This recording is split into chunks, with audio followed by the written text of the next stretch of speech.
নমস্কার বন্ধুরা, স্বর্ণভূমি ইন্ডিকেট ফার্মে আপনাদের স্বাগত জানাই। আমি এসছি সেই ঘাসের ক্ষেতে যেখানে আপনাদের আগে ভিডিওটা আমি দিয়েছি।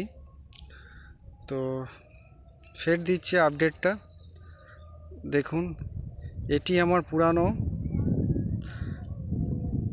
ঘাস, যেখান থেকে কাটিং করে আমি বসিয়েছি, সেটাও আপনাদেরকে দেখাবো।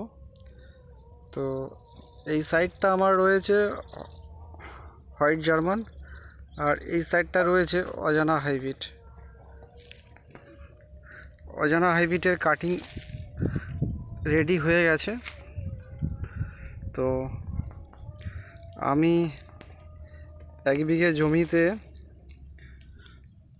হোয়াইট জার্মান বসিয়েছি 2 মাস 2.5 মাস আগে।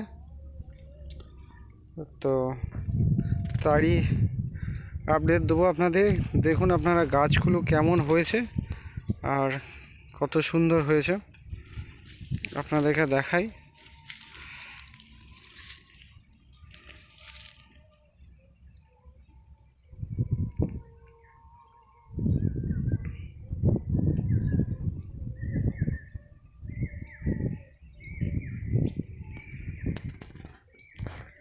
এখানে 1 কোমর জল ছিল,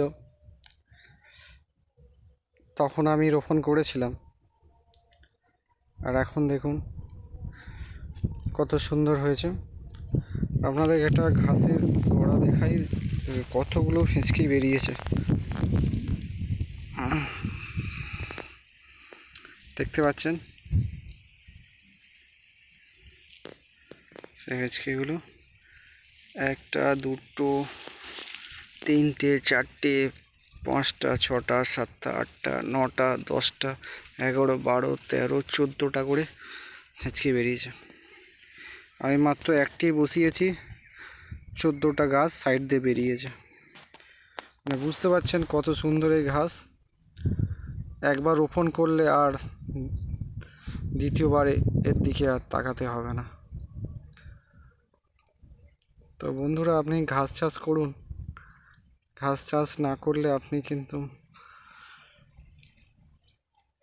ছাগলের প্রফিট করতে পারবেন না।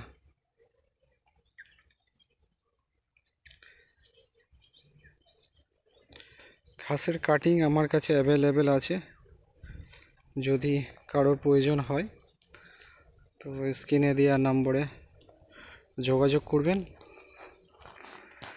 আমিও নতুন খামার করব, তার জন্য এসব ঘাস আমি রেডি করছি। আপনারাও করুন, ঘাস না চাষ করলে হবে না।